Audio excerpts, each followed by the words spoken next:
Nah, di ranah teknis ini biasanya tidak usah terlalu berdebat. Kelemahan umat Islam saat ini banyak menghabiskan waktu debat di ranah teknis. Oh, you who believe, please give thanks to Allah. Subhanallah wa bihamdihi adada khalqihi wa rida nafsihi wa zinata arshihi wa midada kalimatihi. Allahumma inna nas'aluka ilman nafi'an wa rizqan wasi'an halalan thayyiban wa amalan mutaqabbalan. Allahumma inna na'udzubika min ilmin la yanfa' wa min qalbin la yakhsha wa min nafsin la tashba' wa min da'watin la yustajabu laha. Bismillahi tawakkalna 'ala Allah, la haula wa la quwwata illa billahil 'aliyyil 'azim. Al-Mukarramun yang kami hormati, para pembina yayasan masjid, para orang tua masjid, DKM-DKM yang luar biasa. Assalamualaikum warahmatullahi wabarakatuh. Sebuah kesempatan yang sangat mahal sekali hari ini bisa Allah datangkan, Allah perjalankan datang di Masjid Al-Mukarramah yang insya Allah bagian dari safari dakwah tim pusat dakwah dan kemasjidan yang ini insya Allah hari ketiga di hari Ahad setelah kemarin di hari Jumat keliling Jakarta, hari Sabtu dapat Bogor, Jakarta dan Karawang. Dari semalam Karawang langsung tembak ke Leles Garut. Tadi pagi dapat masjid di STAI Siliwangi Leles Garut, lanjut ke masjid Ashabul Kahfi di dekat situ Bagendit situ apa? Yang dekat situ pokoknya saya lupa. Dan akhirnya tadi langsung ke sini. Ada tadi beberapa hal yang disampaikan oleh ayahanda tentang Masjid Kapal Munzalan yang nampaknya perlu saya klarifikasi karena memang banyak yang bukan banyak ya, mungkin media terlalu melebih-lebihkan. Sejatinya ketika kami hadir ke sini, mengapa kami mengadakan safari dakwah? Niat utamanya adalah silaturahim dan niat kedua adalah kami ingin belajar dari masjid-masjid yang kami datangi. Jadi kalau tadi diceritakan Masjid Kapal Munzalan punya puluhan amal sosial, amal usaha, ya belum tepat karena kami pun baru mulai. Masjidnya masih sangat kecil, masjid kami itu hanya 10 kali 17 meter. Yang kalau nanti kita insya Allah suatu saat diizinkan oleh Allah jalan-jalan ke Pontianak, masjidnya kecil di dalam gang. Ini kan di samping jalan besar ya, kami di dalam gang, di tengah kawasan non muslim. Jadi sangat masjid yang sangat tidak ideal sekali ya. Jamaahnya untuk sekitar warga sekitar ya hanya beberapa saja.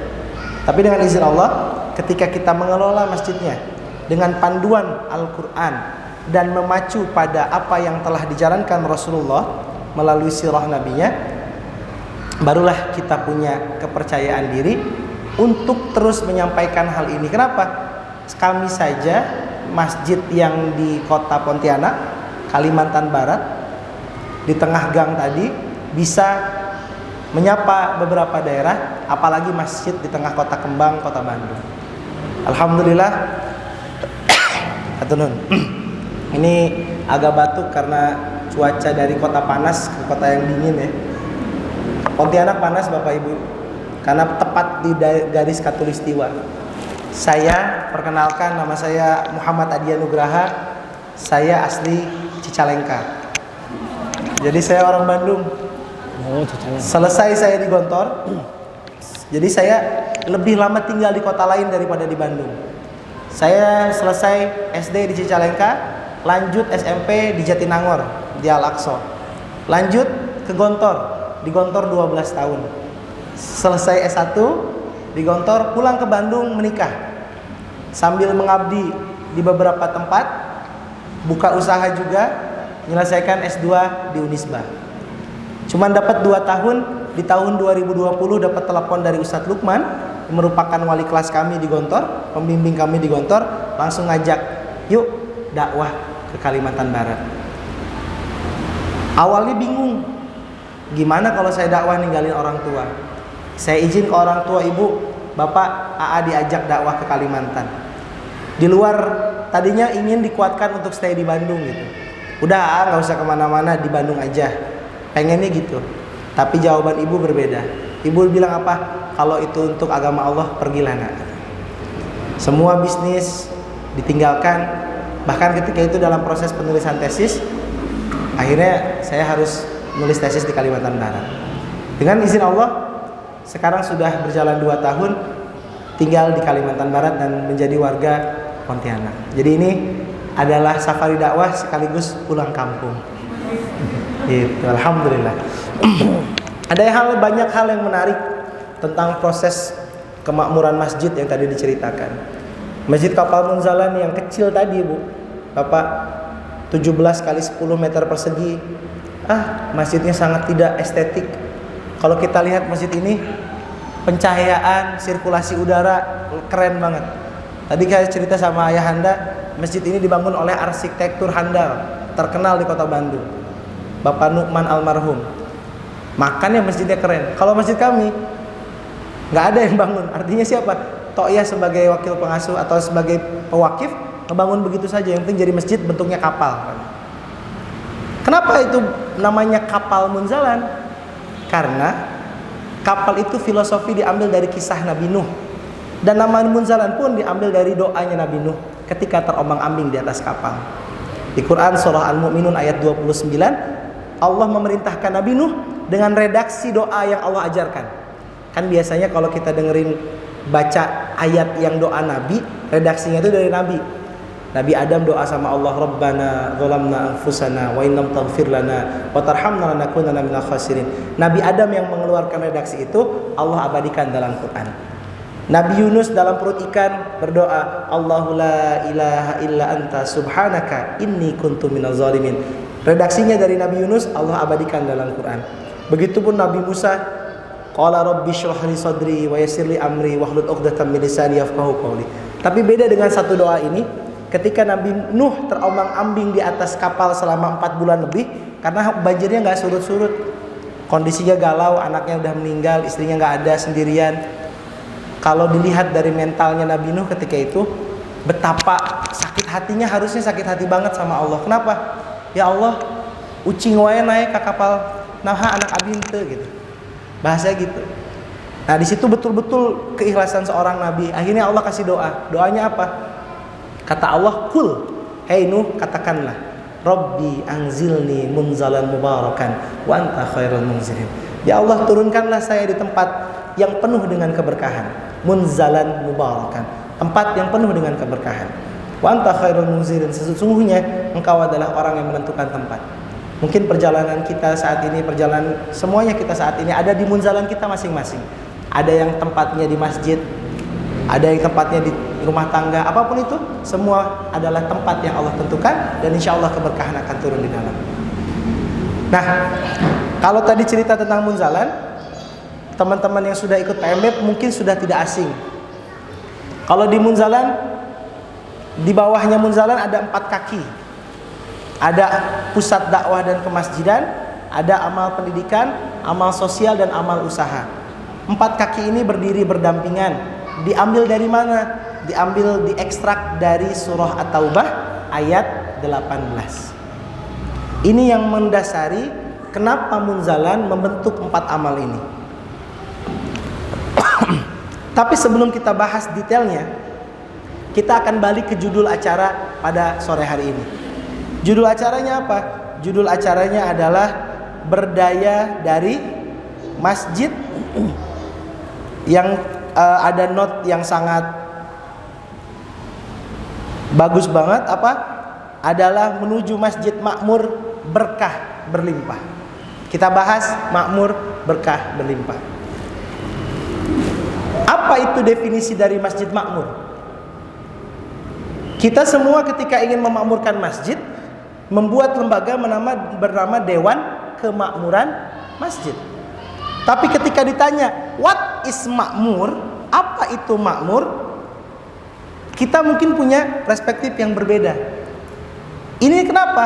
Karena memang yang diajarkan oleh orang-orang terdahulu adalah jangan sampai masjid kembali pada konsep awal di zaman Rasulullah. Akhirnya masjid dipisah-pisahkan dengan kehidupan masyarakat. Akhirnya konsep kemakmurannya bergeser. Dulu sebelum kita kenal masjid yang berdaya, kita ngertinya makmur masjid itu apa? 1, bangunannya bagus. 2, sholat 5 waktu berjalan. 3, bersih. 4, banyak kajian. Itu.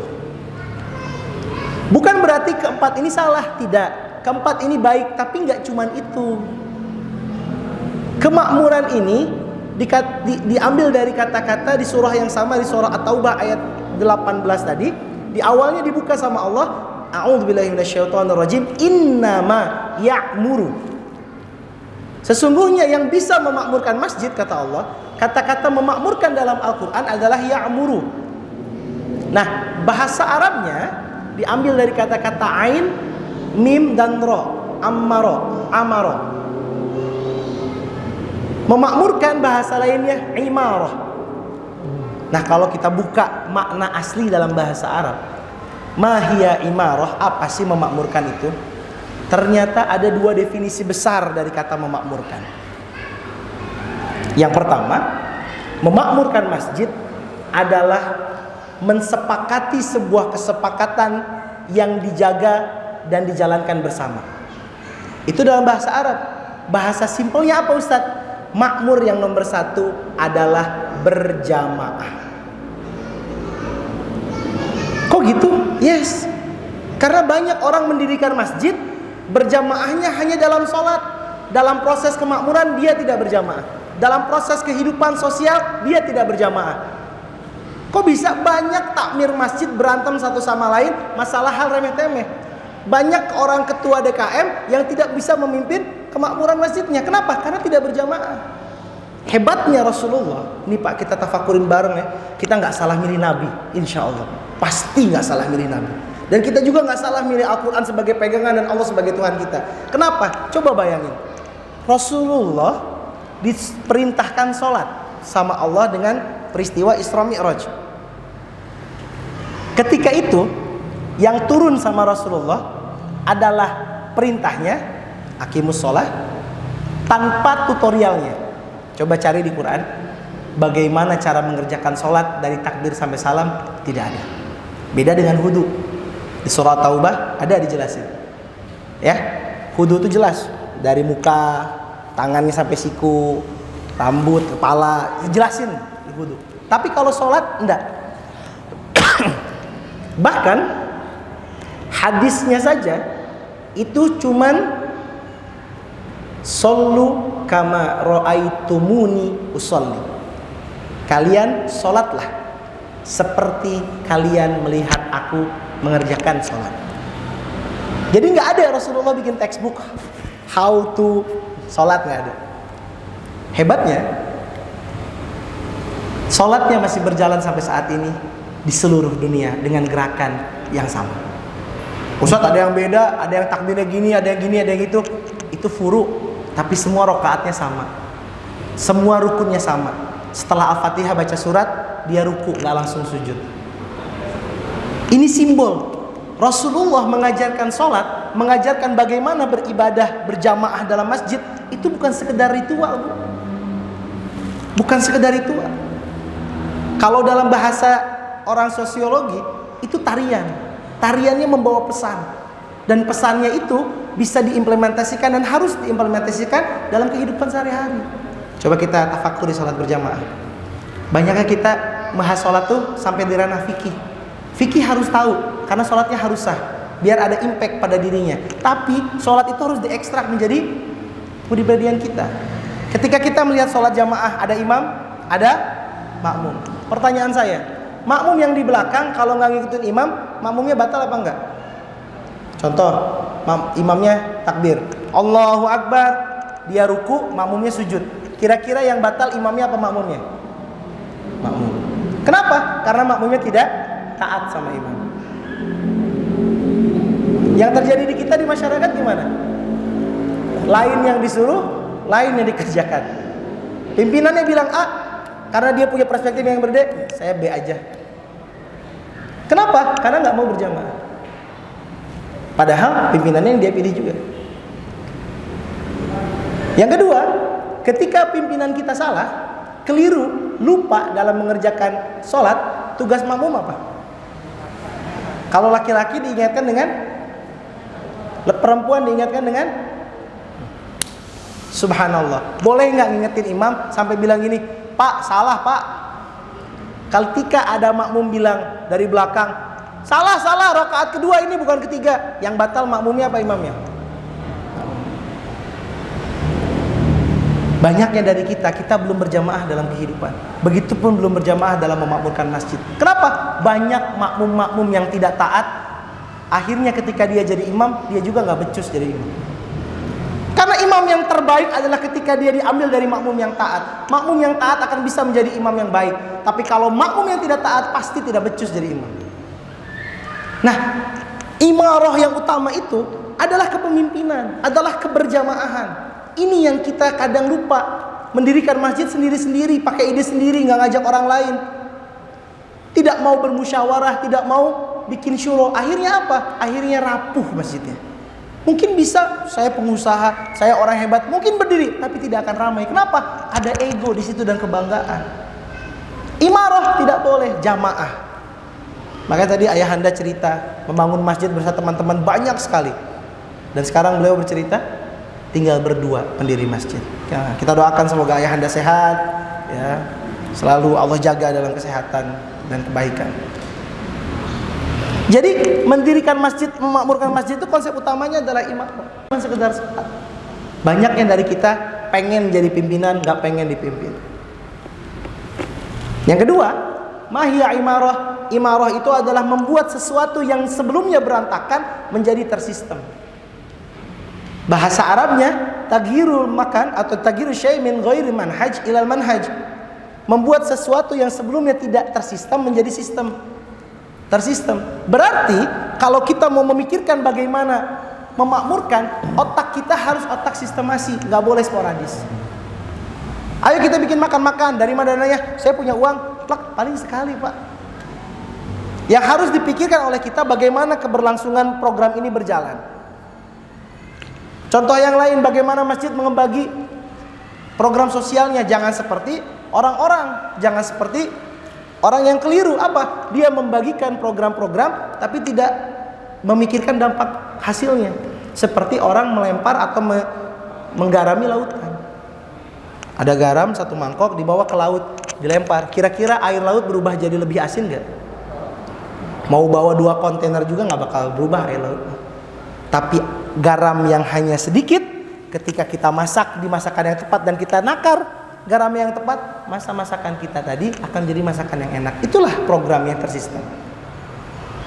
Selama ini kita sporadis, bikin masjid yang penting bangun, yang penting ada. Nanti Allah bantu, pasti Allah bantu. Tapi nggak bisa gitu kalau mau makmur. Kitanya harus memikirkan bagaimana ini bisa diwariskan. Bagaimana ini bisa tersistem? Bagaimana ini nanti diteruskan oleh generasi selanjutnya? Makanya tadi ayahanda bilang apa? Masjid Kapal Munzalan kami minta buku SOP-nya. Insya Allah bulan depan kita bagikan ke peserta PMB 5. Yang PMB 4 gimana Ustadz? Masjid ini PMB 4. Hubungi Bang Aji dan Bang Gun. Jadi nanti ada buku SOP-nya kita lagi rancang. Ya. Jadi minimal secara prinsip dia sama. Sistemasi ini dibagi menjadi 3 bagian. Ada bagian prinsip yang tidak boleh berubah. Bagian prinsip ini dipegang oleh para pendiri.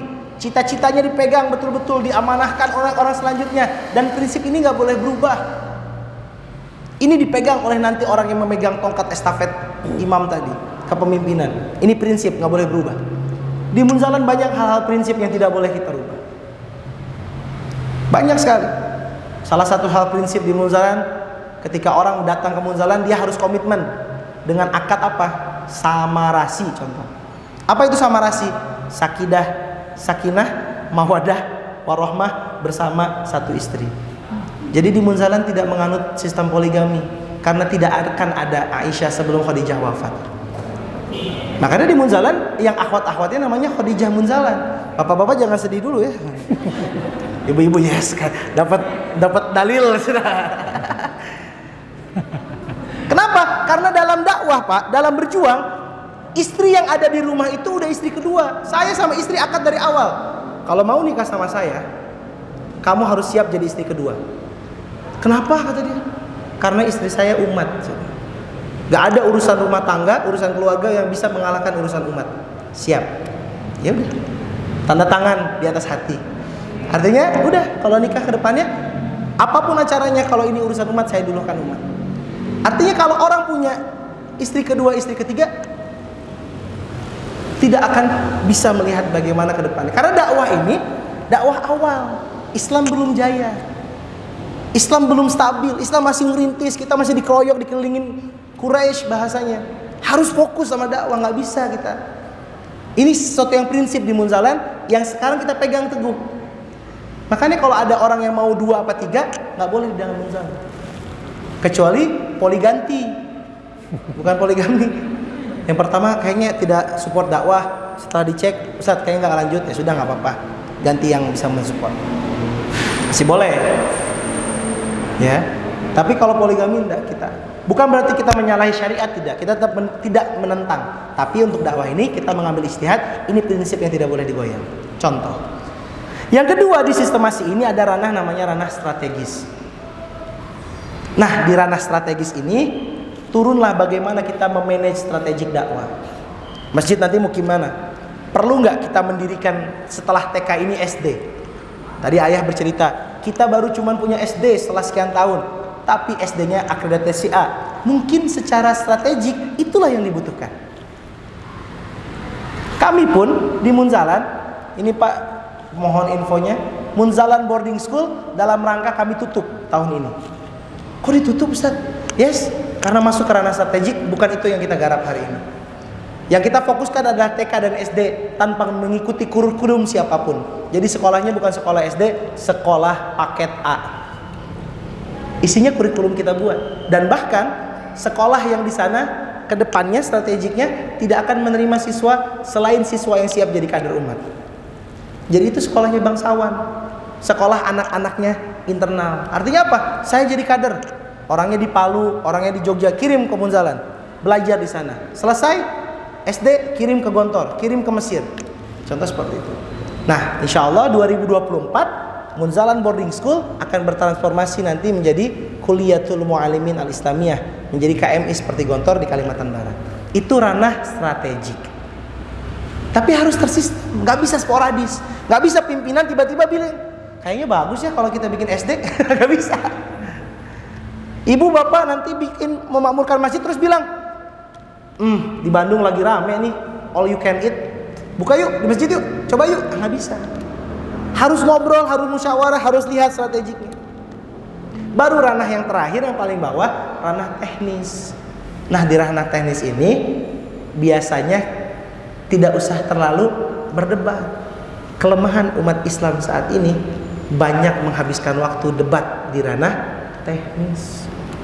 Nanti gimana dibagiinnya? Di pintu kanan apa pintu kiri? Nanti jamaahnya kalau nggak pakai masker gimana? Nanti kalau udah bagiin titik. Yang penting ini sampai ke jamaah, selesai. Kenapa? Kita banyak ribut di ranah teknis. Menurut SOP-nya nggak bisa. Ini SOP teknis. Secara tidak menyalahi strategik dakwah kita dan prinsip, ya nggak apa-apa. Inilah sistemasi dakwah. Banyaknya kita selama ini ngurusin dakwah, parebut gerah di ranah teknis. Kita akan bikin namanya gerakan infak beras masjid. Nanti kalau yang dikasih nggak sesuai gimana? Ya nanti aja tuh, ini dulu bikin dulu gerakannya gitu. Banyak dari kita tuh itu. Makanya nggak kemana-mana. Nah inilah makmur. 2 kata kuncinya, berjamaah dan sistematis. Kajian yang dibikin ke asal kajian, tapi tersistem, terkurikulum. Biar apa? Orang-orang yang hijrah itu nggak celek pindah ke sini, celek pindah ke sana. Kurikulumnya nyampur-nyampur. Akhirnya apa? Setiap ketemu orang, ya ahli neraka kamu. Kenapa ya? Dia nggak pernah diajarin Quran. Coba datang ke sini cek, udah bisa ngaji Iqra belum? Jangan-jangan dia belajarnya Riyadut belajar kitab-kitab tinggi. Kitab-kitab Bulughul Maram langsung hadisnya. Padahal abad tata aja nggak bisa. Gimana mau berjaya umat kita? Mulai back to basic. Makanya kami di Munzalan kajiannya kajian basic. Kajian fikihnya belajar wudu, kami ngajar wudu. kami ngajar mandi, dan banyak ditemukan di jamaah kami 40 tahun usianya, menikah sudah 20 tahun lebih, belum tahu bagaimana cara mandi besar. Bayangkan. Umat kita ini krisis, yatim, kita ribut di urusan teknis. Aduh. Jadi itulah sistemasi. Kajiannya boleh, pembangunan pun sama. Jangan asal megah, sesuai dengan kebutuhan. Kayaknya bagus bangun lantai 3. Ketika sudah selesai pembangunan jadi sarang walet, jadi sarang burung-burung pipit misalkan. Jadi nggak ada burung gereja, nanti burung masjid. Yes, untuk apa? Harus sesuai dengan strategik dakwahnya. Nah, itu yang harus kita pikirkan. Karena teman-teman yang ada di sini fokusnya adalah memakmurkan masjid, jadi ke arah situ. Ya, makanya kami di Munzalan detail sekali. Menyediakan minum, menyediakan makan, untuk siapa, kapan, targetnya apa, outputnya apa. Contoh ringan, kami punya program namanya program Mustahik Produktif. Kenapa namanya Mustahik Produktif? Karena dia adalah mendata orang sekitar masjid, 30 rumah barat, timur, utara, selatan, disensus. Assalamualaikum Bu, mohon maaf, boleh nggak kami dari Masjid Kapal Munzalan? Ya, boleh bertanya, Ibu Islam apa agama lain? Oh, saya Cina. Oh iya, Bu boleh nanya nggak berapa orang yang tinggal di rumah sini? Oh iya boleh. Ibu selama ini penghasilan aman-aman. Oh ya sudah. Sampai yang orang Chinese yang tidak, bapak-bapak, ibu-ibu yang ditinggal anaknya pindah ke Singapura, pindah ke Jakarta, tidak diperhatikan, masjid yang perhatikan, masjid yang backup. Kami kasih sembako, kami kasih beras 1 bulan sekali, masjid yang backup. Nah, kalau program tetangga baik, disensus yang muslim-muslim juga. Bapak berapa orang? Apa kerjanya? Oke, sudah dapat datanya, dikasih diajak, Bu, setiap hari Jumat boleh datang ke Masjid Kapal Munzalan, kita belajar ngaji. Nanti beres ngaji, kita dapat beras. Jadi ngaji dulu, Pak. Baca dulu, ini alif, ini ba, ini ta. Minggu pertama kasih beras, wih bahagia yang datang banyak. Minggu kedua dikasih minyak, gula, terigu dan segala macam. Ih, makin bahagia, cinta sama masjid. Minggu ketiga dikasih roti, dikasih snack. Wah, makin, ini saya pengen makan roti ini, karena selama ini nggak ada. Minggu keempat nggak kita kasih apa-apa. Culang-cilang beres gaji teh. Nah, bungkusan sudah. Kok nggak ada bungkusan, Pak Ustadz? Kiarin. Oh iya Bu, minggu ini belum ada. Dari ratusan jamaah, 2-3 orang yang protes, sisanya pulang. Minggu depannya kita lihat makin banyak apa enggak. Ternyata yang datang sama jumlahnya. Ditanya ibu-ibu, kemarin kan nggak ada bungkusan, kenapa datang lagi? Pak Ustadz nggak apa-apa, kita nggak dikasih bungkusan juga. Saya udah seneng ngaji di Munzalan. Kenapa? Selama ini saya nggak bisa ikut majelis taklim, Pak Ustadz. Kok gitu? Harus urunan jilbab sama baju gamis, saya nggak punya uang. Ya Allah, teknis.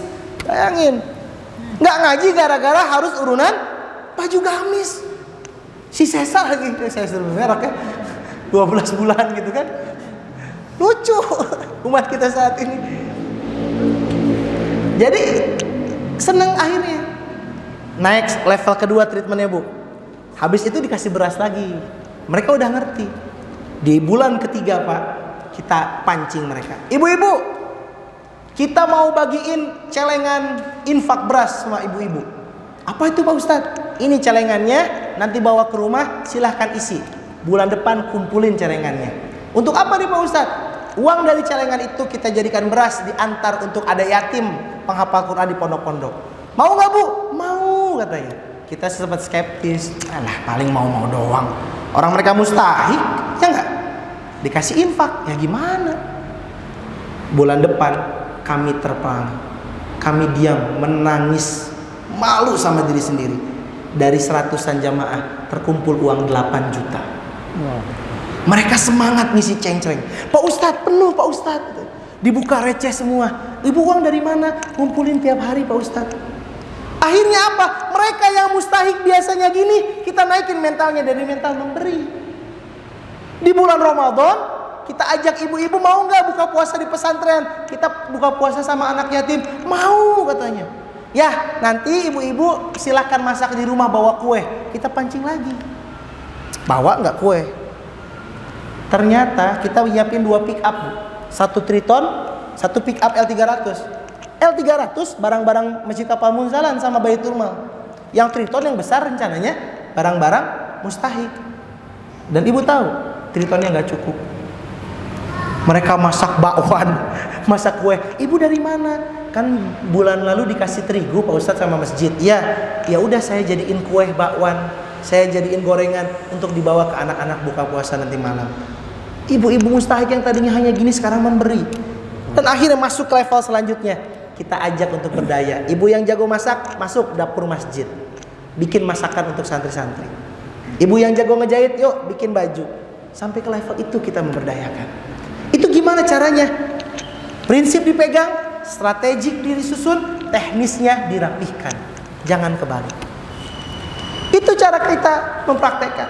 Artinya jangan sampai ketika kita memakmurkan masjid ingin one man show. Aku hebat, yang lain gak hebat. Gak bisa. Harus berjamaah. Dan harus kita sebagai tetua sesepuh masjid harus mau mengumpulkan anak muda dan harus kita kader. Kenapa? Itu bagian dari sistemasi. Itulah memakmurkan secara garis besar. Nanti saya 5 menit lagi, habis itu kita diskusi ya. Yang kedua adalah berkah berlimpah. Bagaimana berkah di masjid? Pahami dulu arti kata barokah. Mahia barokah. Apa itu keberkahan? Keberkahan itu adalah ziyadatul khair, bertambahnya kebaikan. Satu kebaikan bertambah 2 kebaikan, bertambah 3 kebaikan. Itulah keberkahan. Makanya kalau kami di Bunzalan ada doa yang dibaca setiap pagi, Pak. Doanya keren banget. Mau nggak? Oh ya. Doanya sebelum kita mulai bekerja apa? Ya Allah, berikanlah kami rizki. Coba ikutin bareng. Ya Allah, Ya Allah, berikanlah kami rezeki. berikanlah kami rezeki. Nggak apa-apa banyak. Apa-apa banyak. Yang penting halal dan berkah. Yang penting halal dan berkah. Gitu kalau minta doa sama Allah. Minta jodoh, siapa yang belum nikah? Kakak-kakak, abang-abang, minta jodoh. Ya Allah, berikanlah saya jodoh siapapun itu. Aduh, minta jodoh sama Allah gimana? Ya Allah, berikanlah saya jodoh. Nggak apa-apa cantik, yang penting solihah penghafal Quran. Gitu. Kasih spek tertinggi. Kenapa? Pasti Allah kasih. Karena cantik itu relatif sesuai dengan selera kita. Betul nggak? Artinya apa? Allah bisa ngasih nanti orang ini menjadi selera kita. Klik ketemu. Begitu pun dengan minta rezeki. Nggak apa-apa banyak. Kenapa harus banyak? Kenapa yang diminta rezeki? Karena rezeki tidak hanya uang, bisa kesehatan, bisa keberkahan, bisa berlian, bisa emas. Ya nggak Pak? Iya, macam-macam. Bisa mobil Rubicon, apa? Itu rezeki, nggak hanya duit. Terus kenapa harus banyak? Karena ketika kita dapat orang rezeki banyak, rezeki yang banyak di tangan orang soleh akan menjadi kebermanfaatan dan dibagi-bagi. Kenapa kita minta yang halal? Karena kalau kita mendapatkan rezeki yang halal, artinya doa kita tidak akan tertolak. Ini dakwah ibu-ibu nitip di Bandung. Dakwah makanan halal. Kita sekarang lagi dikelilingin sama babi, dikelilingin sama alkohol. Dan kita kata nggak sadar. Bapak-bapak, ibu-ibu, makanan haram ini bahaya. Ustadz, tapi kan saya nggak dosa. Kan saya nggak tahu. Iya, kita nggak tahu. Tapi ibarat minum racun tikus kita nggak tahu, memang kita nggak dosa, tapi tubuh kita berdampak. Sa'ad bin Abi Waqqas, sahabat Rasulullah, pemanah yang handal, tidak ada satupun anak panah Sa'ad itu yang meleset. Bahkan Sa'ad adalah pimpinan yang menjaga Bukit Uhud. Jadi ketika para sahabat turun, Sa'ad bilang jangan turun. Itu Sa'ad bin Abi Waqqas. Salah satu keutamaan Sa'ad bin Abi Waqqas adalah doanya Sa'ad tidak pernah tertolak. Kalau doa pasti terkabul. Suatu saat Sa'ad pernah bilang sama Rasulullah, ya Rasulullah, tolong doakan hamba agar doa saya dikabulkan oleh Allah. Rasulullah menjawab, wahai Sa'ad, apabila engkau ingin dikabulkan doanya oleh Allah, jagalah makananmu. Makanan yang halal, makanan yang baik, itu akan mengabulkan doa-doa kita. Makanya kita mintanya halal.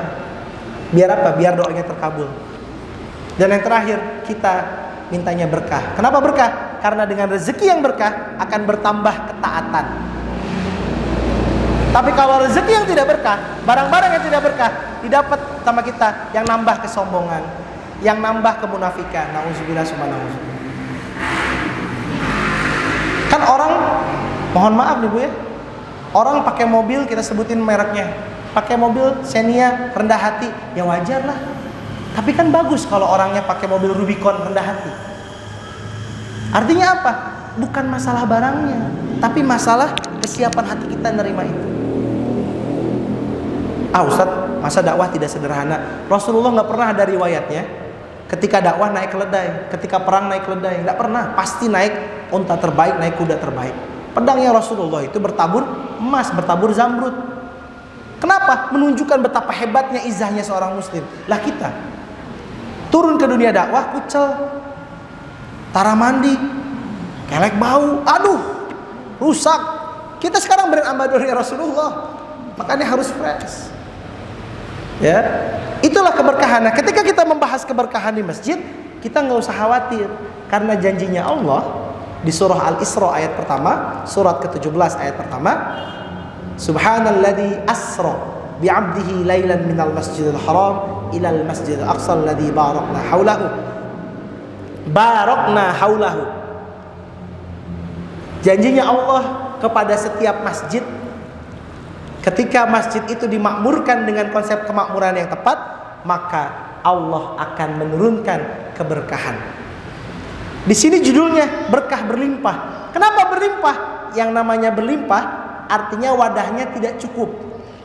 Misalkan gelas ini dimasukin kopi, kopinya banyak, tidak cukup gelas yang menampung, akhirnya luber kemana-mana. Itu namanya berlimpah. Allah bilang dalam Al-Quran, barokna haulahu. Yang diberkahin bukan cuma masjidnya, yang diturunkan keberkahan bukan cuma masjidnya, tapi haulahu. Kalau dalam bahasa Arab, haula artinya sekitarnya. Jadi kalau masjid kita dimakmurkan dengan baik, pasti Allah yang bilang, Allah turunkan keberkahan gak cuma di dalam masjid, tapi untuk orang sekitaran masjid. Itulah kenapa seorang pembisnis yang hebat di Pontianak ada namanya Pak Abu. Dia tukang nasi goreng. Punya 8 sampai 9 outlet di Pontianak, nasi goreng Abu. Gak pakai marketing, gak pakai ide bisnis macam-macam, tukang nasi goreng aja.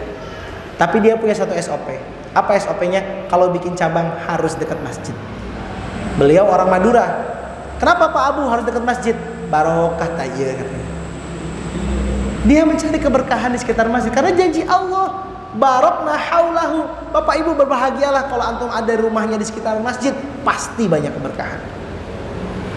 Tapi masjid yang gimana? Masjid yang sudah dimakmurkan dengan baik. Kalau lebih dalam lagi kita tarik, masjid yang gimana? Masjid yang usisa ala taqwa, bukan masjid yang diror. Di Quran surah At-Taubah ayat 127-128 Allah detailkan dua jenis masjid ini. Yang pertama adalah masjid diror. Apa itu diror? Masjid yang tidak boleh kita sholat di dalamnya. Sampai kayak gitu kata Allah. Kenapa? Karena di masjid itu terdapat orang yang ingin memecah belah. Jadi masjidnya dibangun hanya untuk kebanggaan. Jangan sholat di sana, di sini aja. Parebut jamaah, itu diror. Yang harus kita dirikan adalah masjid usisa ala taqwa. Apa itu? Masjid yang indikatornya fihi rijalun yuhibbuna ayyatatahharu. Di dalam masjid itu adalah orang-orang, laki-laki, perempuan, sekelompok manusia yang gemar mensucikan diri. Saya tanya sama Bapak Ibu sekalian, kalau orang senang mensucikan diri, berarti perasaan yang dia miliki adalah perasaan dirinya merasa kotor. Makanya senang bersih-bersih. Contoh kan, kalau kita pakai sepatu, baju putih misalkan, dikit-dikit kita elap. Kenapa? Kayaknya kotor deh. Artinya apa? Orang-orang yang harus ada di masjid bukanlah orang-orang yang sok suci, tapi orang yang di masjid adalah orang-orang yang harus merasa dirinya kotor, niat datang ke masjid, bertaubat dan memperbaiki diri. Itu saja. Kalau masjid dijadikan panggung apresiasi, dijadikan panggung aktualisasi diri, salah. Gak bakal kemana-mana. Artinya apa? Kita melihat orang lain, ih salah, ih sholatnya belum bener, padahal udah 30 tahun, kayaknya dulu masih terus. Nah, orang-orang yang kayak gitu yang membuat orang-orang jadi nggak senang ke masjid. Mereka yang sekarang sedang berpetualang, ada yang suka gambar badannya, ada yang suka bolongin anggota tubuhnya, bukan nggak mau ke masjid, tapi sekali mereka ke masjid pasti digituin. Tumben. Anak-anak muda bukan nggak mau ke masjid, sekali datang ke masjid dicarikan wae, kamana wae atuh di kamari di gangguan. Nah, makin nggak mau. Anak-anak kecil bukan nggak mau ke masjid, setiap ke masjid, di luar. Baru mau mulai sholat, jamaah yang membawa anak, tolong ditaruh di luar. Astagfirullahaladzim. Itu yang terjadi sama kita. Orang nggak nyaman sama masjid, akhirnya masjid hanya jadi kuil, hanya jadi tempat orang suci, hanya dipakai ibadah. Setelah ibadah fungsinya selesai. Ini yang salah. Maka makmurnya tidak terjadi, keberkahannya tidak turun. Itulah kenapa masjid hanya jadi bangunan kosong, tempat orang berkumpul untuk sholat. Jadi kalau kita tarik ke belakang, tarik lagi dari awal, kalau ingin memakmurkan masjid, konsepnya berjamaah. Dan konsep kedua, tersistem dengan rapi. Harus ada orang dalam ranah sistemasi ini, bukan lagi orang volunteer. Mohon maaf, ngurus masjid itu harus profesional. Gak boleh volunteer, harus fokus. Saya insya Allah mengabdi di masjid. Pas wayahna ngabdi. Pas masjid mau berkembang, saya izin ngajar di tempat lain. Gak bisa. Ketika mau jadi pengurus masjid, fokus. Dedikasikan diri saya di masjid. Saya pindah dari Bandung ke Kalimantan, dedikasi jadi pengurus masjid. Tulisin di status saya, marbot masjid. Orang malu, marbot masjid. Kamu tidak tahu berapa aset saya, gitu kan? Jadi itu, ngurus masjid harus betul-betul tertata, tersistem.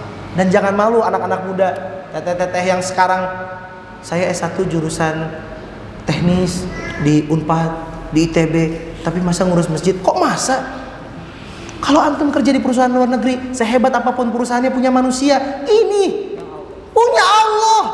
Jadi karyawannya Allah, keren loh. Bos kamu siapa? Allah. Wah, mantap. Jadi jangan malu jadi tamir masjid, jangan malu jadi marbot, jangan malu ngurusin masjid. Ini pekerjaan paling mulia, SK-nya langsung Allah turunkan di surah At-Taubah ayat 18. Tapi ini levelnya iman. Karena innama ya'muru masajidallah man amana billahi wal yawmil akhir. Syarat kita bisa dapat SK ini, syaratnya dimensinya iman. Artinya kalau kita mau bertindak berdasarkan iman, otaknya taruh dulu di rumah. Ustadz gak masuk akal. Memang bukan pakai akal, pakai iman. Kita selama ini kebanyakan pakai akal, Pak. Udah tahu Allah ciptakan akal kita terbatas, masih aja kita pakai. Tapi jangan sampai ditinggalin sepenuhnya, nanti hilang akal, bahaya juga. Ya, artinya jangan terlalu banyak pertimbangan logiknya. Nanti gimana ya kalau uang masjid dibagiin? Nanti masjid bayar listriknya gimana? Nggak boleh. Ya, banyak kita tuh dihantui dengan ketakutan. Dan itulah strateginya setan, memberikan rasa khauf. Nanti gimana ya? Dan mendirikan rasa was-was. Yuwaswisu fi sudur. Nanti kalau aku resign dari tempat kerja, anak-anak aku gimana ya? Aduh, was-was. Nanti kalau aku nggak bisa deh. Kalau aku resign dari bank, ya si riba haram tahu.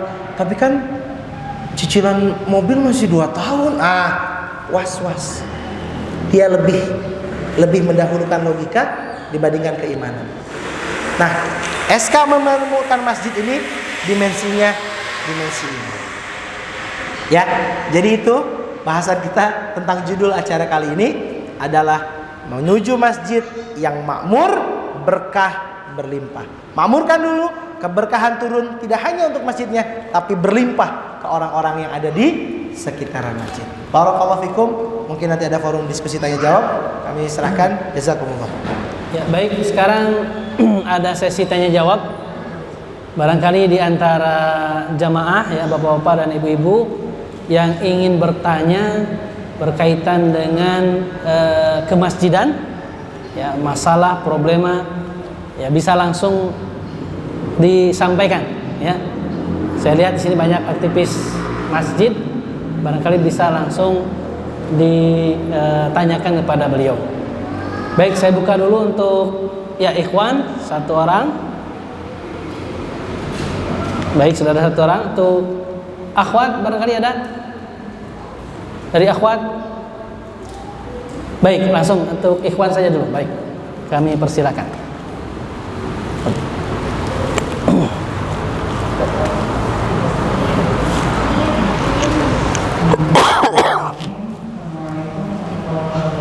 Waalaikumsalam.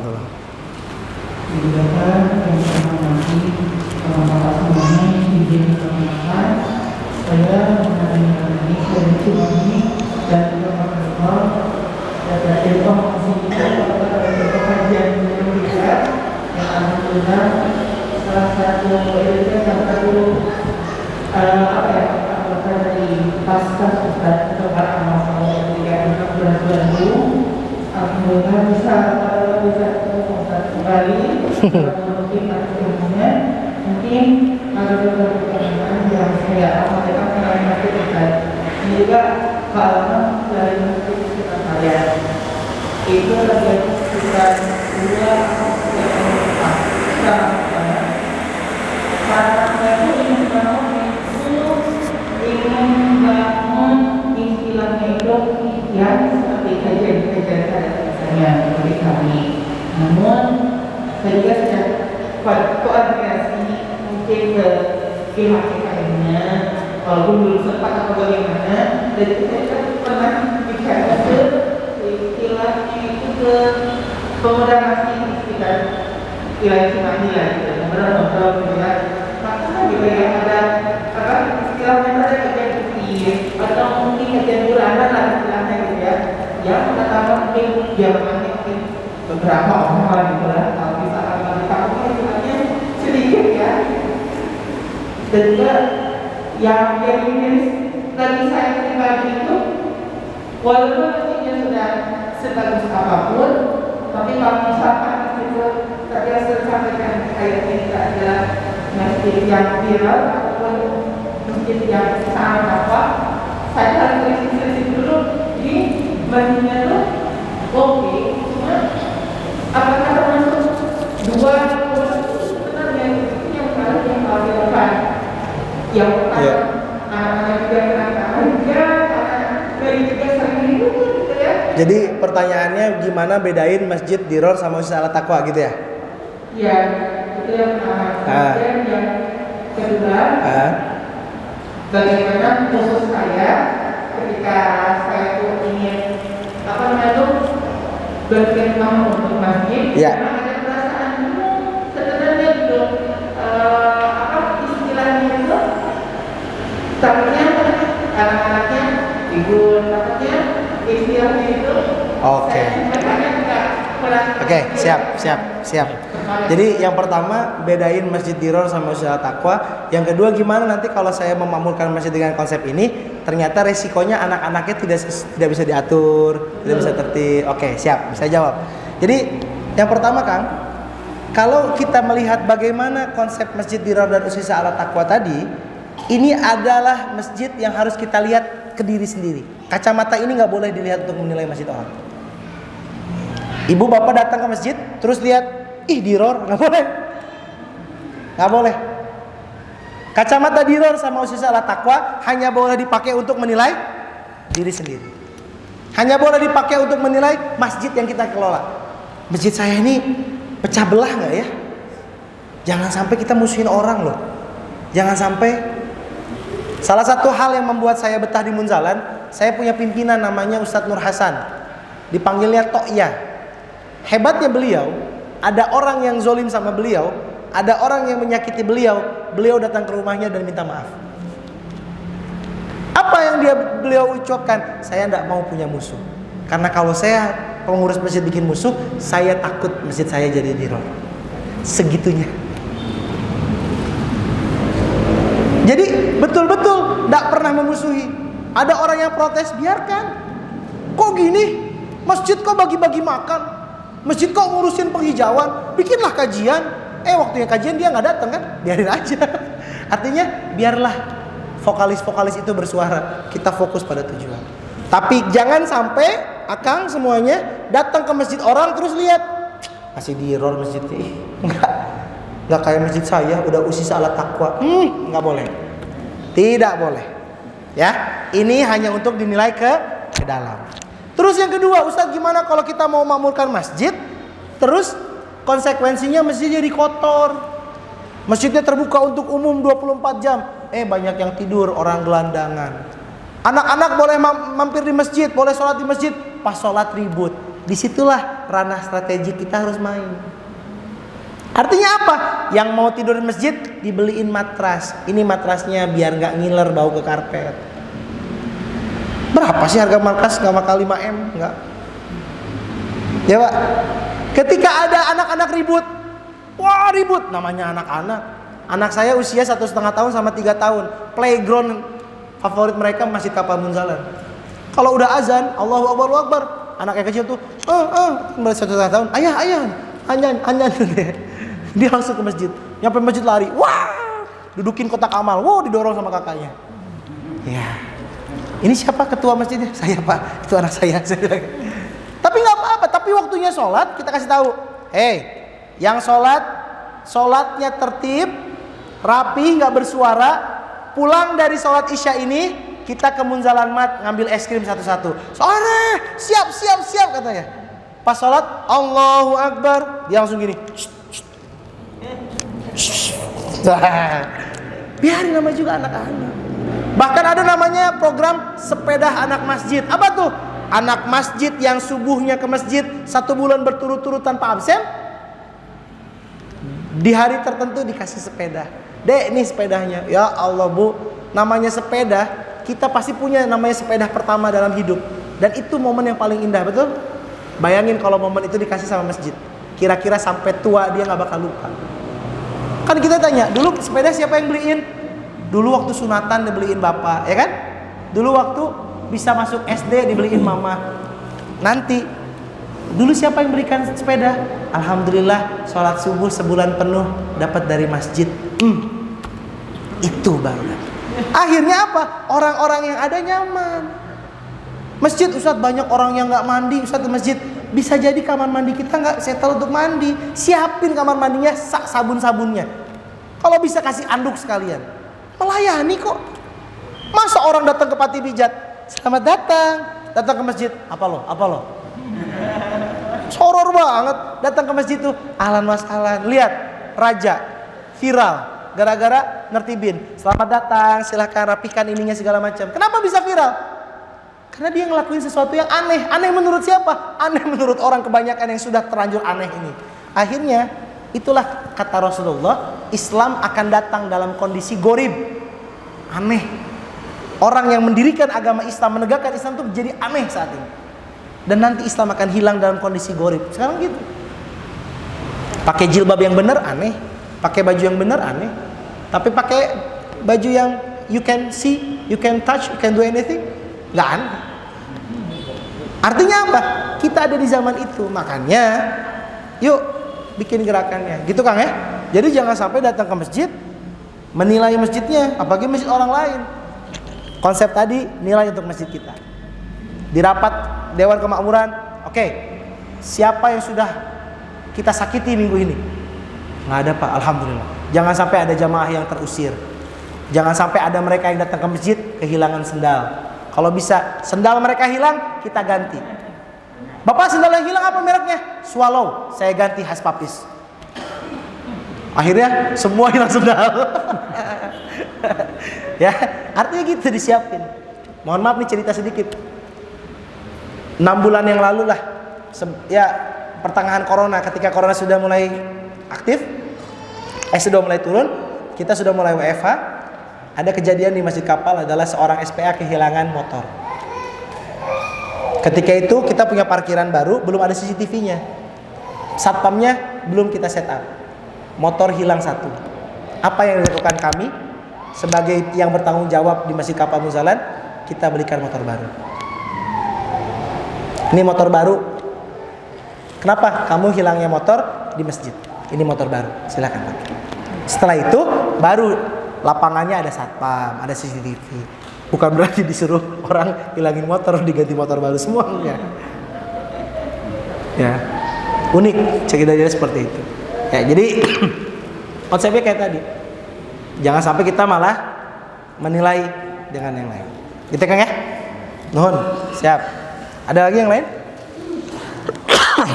Baik, barangkali ada yang lain? Ya, dari akhwat silakan. Memakai kerudung. Ada mic? Ada? Alhamdulillah. Punten. Pakai mic Bunda? Pakai mic. Punten, Bu. Saya kurang mendengar.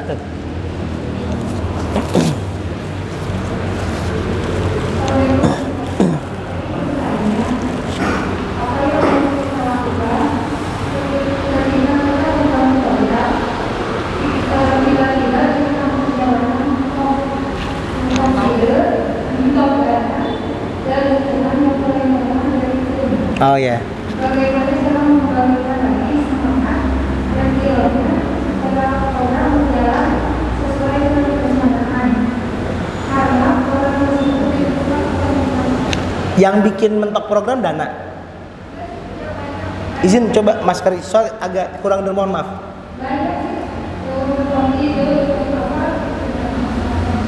Oke. Jadi programnya berjalan, tiba-tiba mentok, habis mentok orang pada malas ngelanjutin gitu ya.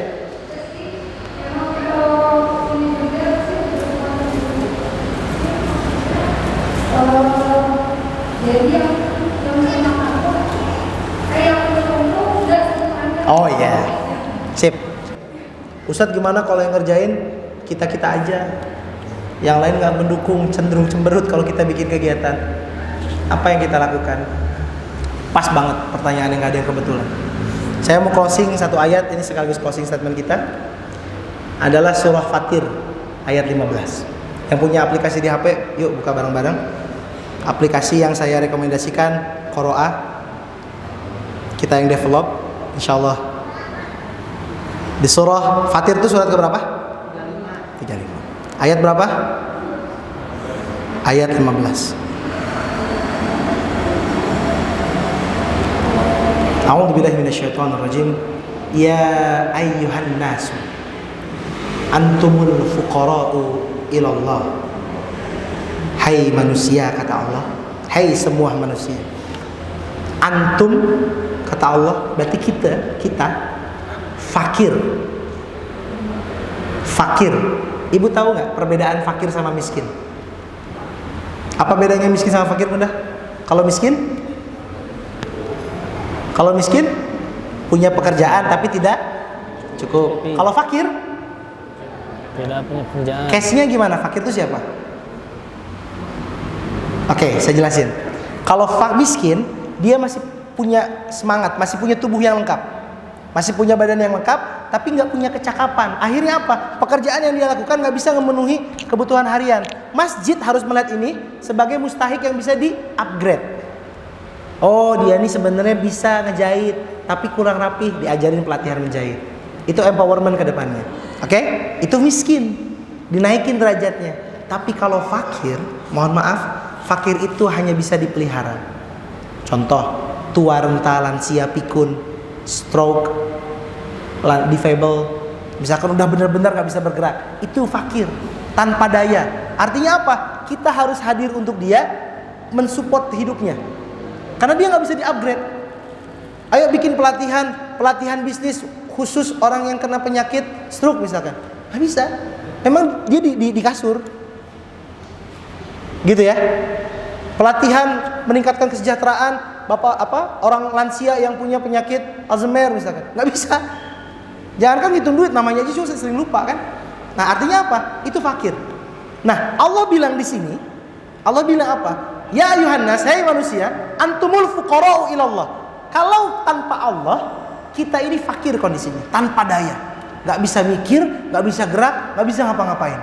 Artinya di ayat ini Allah sedang bilang, mic-nya boleh diamankan. Ada tukang putu lewat. Jadi soalnya di Pontianak nggak ada tukang putu ya. Ada ya? Saya nggak tahu. Jadi yang butuh Allah tuh kita. Karena kalau nggak ada Allah, kita nggak bisa apa-apa. Itulah kenapa tulisannya we are nothing. Allah is everything. La haula wala quwata illa billah. Kita tidak ada daya upaya. Kenapa? Karena kondisinya kita fakir. Di sini Allah negasin wallahu huwal ghaniyul hamid. Dan Allah itu maha kaya dan maha terpuji. Artinya apa? Tanpa sedekah ente, kata Allah, tanpa infak ente, tanpa zakat dan wakaf ente, Allah tetap kaya. Berarti Allah nggak butuh apa yang kita kerjakan. Wallahu hamid. Apa hamid? Terpuji. Tanpa kita sholat, tanpa kita takbiran, tanpa kita, Allah tetap terpuji. Satu dunia tidak sholat, tidak menyembah Allah, Allah tetap Tuhan. Berarti apa yang kita kerjakan hari ini adalah kebutuhan kita, bukan kebutuhannya Allah. Ustadz, saya doang yang kerjain. Biar kita yang butuh. Kita yang butuh dakwah ini, kita yang butuh makmurkan masjid ini, bukan orang lain. Allah nggak butuh kita, kita yang butuh Allah. Ngerinya di ayat 16-nya, ini yang bikin kita ngeri. Apa kata Allah? Iyasha yudhibkum wa ya'ti bi khalqin jadid. Kalau Allah mau, kalau Allah berkehendak, yudhibkum, kita ini dihapuskan, dihilangkan rasanya. Bangun tidur tiba-tiba nggak mau lagi ke masjid. Bangun tidur tiba-tiba nggak ngerti lagi gimana dakwah. Kayak nggak usah lanjut deh. Lihat Allah bilang apa? Yudhibkum wa ya'ti bi khalqin jadid. Dan Allah datangkan makhluk lain yang mengerjakan. Bukan Allah datangkan manusia lain. Bukan Allah datangkan orang lain yang lebih beriman. Tidak. Allah datangkan apa? Makhluk lain. Artinya apa? Lamun kamu nggak mau, kalau kamu nggak mau, ucing gak bisa. Kalau kamu nggak mau, kata Allah, cucumu gak bisa. Jadi ini kita yang butuh. Ustadz, kenapa sih dakwah masjid gini-gini amat? Kita yang butuh, bukan Allah yang butuh. Kita cuma berharap, ya Allah, jangan cabut rasa cinta kita sama masjid. Jangan cabut rasa cinta kita sama ini. Kita cuma berharap sama Allah.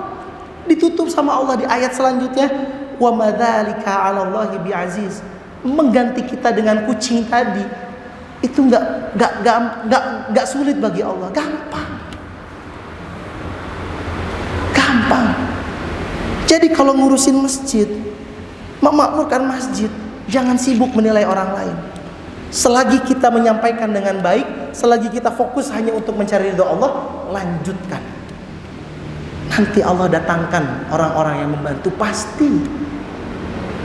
Tapi tugas kita yang mulai, yang merintis, lanjutkan. Jangan mudah patah, jangan mudah kecewa. Liwajillah, hanya untuk mencari ridhonya Allah. Ustadz Lukman menjelaskan liwajillah indikatornya 3. 1, tidak pernah meminta, nggak pernah minta sama orang, mintanya cuma sama Allah. Yang kedua, nggak pernah berharap sama manusia. Nanti saya transfer ya, untuk masjid, kubahnya saya yang tanggung jawab. Ketika nggak transfer kita kecewa. Ya Allah, saya tidak menyangka dia nggak usah, terserah dia. Dan yang ketiga, seorang yang sedang berdakwah memakmurkan, dia pantang menunjukkan kelemahannya di hadapan manusia. Capek iya, bingung iya, pusing iya, tapi nggak pernah aku teh bingung banget, nggak. Bismillah, la haula wala quwata, jangan. Siapa yang butuh? Kita yang butuh. Ustadz, saya sudah menjalankan program ini, yang ikut cuma sedikit. Nabi Nuh 950 tahun, followernya cuma berapa? Jadi datangnya pengikut, datangnya teman yang membersamai, itu kuasanya Allah. Tugas kita di dakwah adalah menyampaikan, bukan penerimaan. Mereka menerima atau tidak terserah. Dan kabar baiknya, jalur dakwah fisabilillah ini panjang. Perjalanan panjang sekali, ujungnya tak nampak. Nanti kejayaan Islam akan datang, tak nampak ujungnya. Kabar baiknya, kita tidak diwajibkan untuk menyelesaikan jalur ini. Cuman harus dipastikan kita mati di atas jalan dakwah ini. Dipastikan kita harus mati memegang teguh jalur ini. Minta ya husnul khotimah. Minta ya mati dalam keadaan memakmurkan masjid. Minta sama Allah mati dalam keadaan menyembah Allah. Minta mati dalam keadaan cinta sepenuhnya sama Allah. Jangan sampai kita mati dalam kondisi mengagungkan diri sendiri. Jangan sampai kita nanti mati dalam kondisi Allah cabut kenikmatan kita saat ini untuk beribadah pada Allah. Nikmat ini mahal sekali. Tolong jaga sama-sama. Kita yang butuh Allah, Allah nggak butuh kita. Kita yang butuh Allah, Allah nggak butuh kita. Yuk ajak teman-temannya, ajak semuanya bikin status WA, bikin status Facebook, ajak semua orang rame-rame ke masjid. Kalau dia masih belum mau nggak apa-apa, tapi jangan sampai kita nggak ngajak. Kalau dia nolak nggak apa-apa, tapi lanjut ajak lagi. Ustadz, suami saya nggak mau. Ibu Asiyah tuh suaminya Firaun. Bapak, Ustadz, istri saya masih belum hijrah. Ya Allah, Nabi Nuh, Nabi Lut itu istrinya LGBT, Nabi Lut tuh. Tapi terus Allah tunjukkan, jalan terus. Jalan lurus, jalan terus. Hanya paku yang lurus yang terus dipukul. Artinya selama kita terus pasti banyak hantaman. Dan selama hantaman itu datang sama kita, pasti akan mendapatkan hujaman-hujaman yang akan menguatkan pondasi keimanan kita. Barakallah. Terima kasih mudah pertanyaannya dan terima kasih semuanya untuk hadir di sini. Saya mohon maaf di masjid orang teriak-teriak. Mohon maaf ya. Emosional ya. Karena tadi sebelum ngomong dikasih Kartika Sari. Jadi dan suasananya mendung. Sekali lagi mohon maaf, yang baik-baik dari Allah, yang salah banyak kesalahannya dari saya pribadi. Barakallahu fikum. Mungkin kita jauh, kita di Pontianak, ayah bunda di Bandung, tapi insya Allah jauh di mata, dekat dalam. Sampai jumpa di Baitullah, sampai jumpa di surganya Allah. Jadi saudara sampai surga. Assalamualaikum warahmatullahi wabarakatuh. Allahu Ghafur, Allahu Rahim, Allahu yuhibbul muhsinin.